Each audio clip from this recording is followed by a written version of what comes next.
Hey Aaron, so I received the HPV vaccine a couple of years ago. I just got this really scary email from my friend that basically says that the HPV vaccine is killing people, that the lead researcher has spoken out against it, and also that it basically does nothing to prevent cervical cancer whatsoever. Can you help? Because I'm really freaking out about this right now. The HPV vaccine is the subject of this week's Healthcare Triage.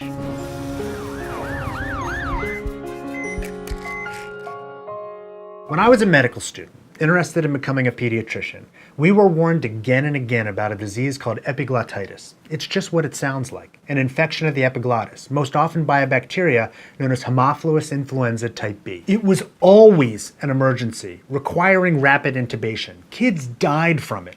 But by the early 90s, the Haemophilus influenza type B or Hib vaccine was being commonly used.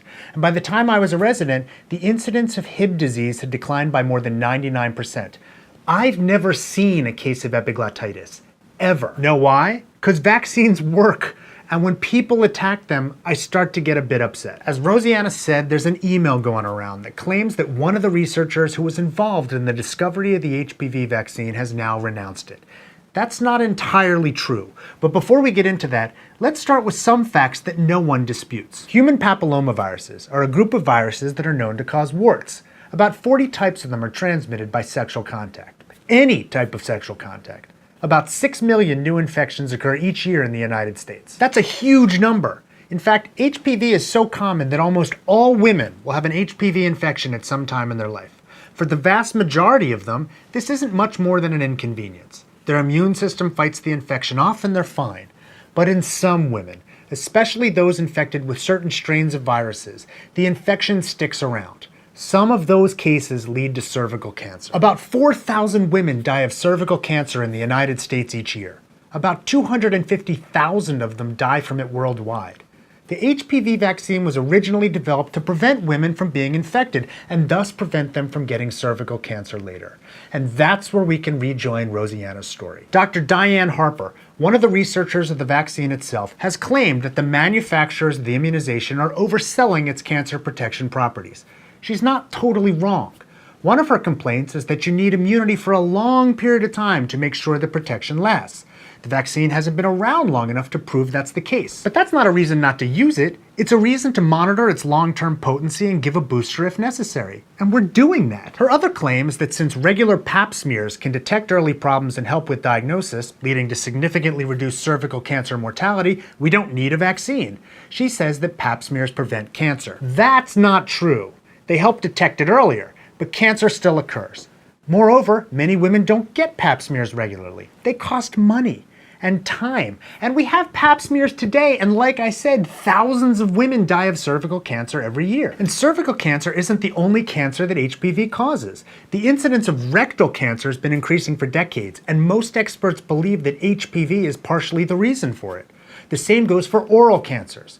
A recent study found that more than half of such cancers were associated with HPV infections. There are no pap smears for those types of cancer. There's only the vaccine. And these cancers occur in boys as well as girls. That's why we're now recommending that everyone get the vaccine. The only way never to get HPV is never to touch another human's genitals.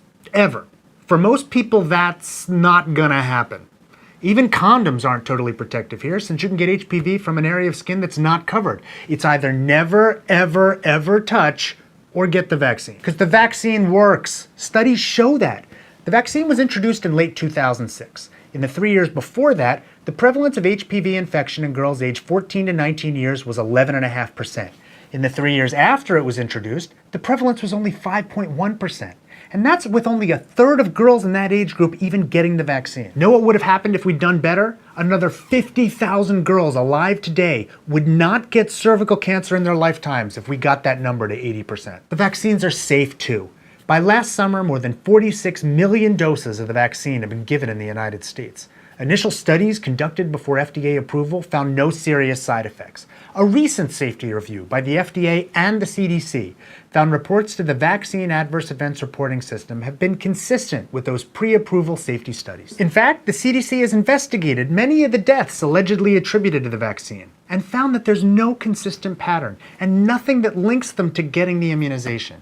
The Institute of Medicine did their own review and found again no reason for concern. Some people are opposed to the HPV vaccine because they believe that it sends an implicit signal to girls that the sexual activity through which they might acquire HPV is permissible.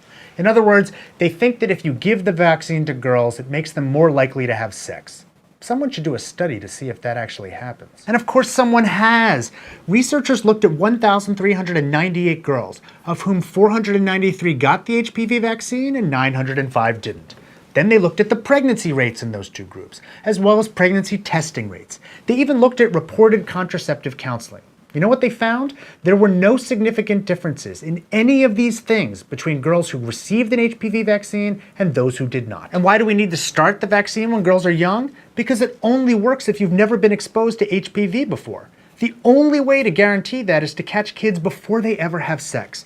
Research shows that the average age of first intercourse in the US is 17 for boys and 17.5 for girls. But more than 6% of kids in the United States have had sex before the age of 13.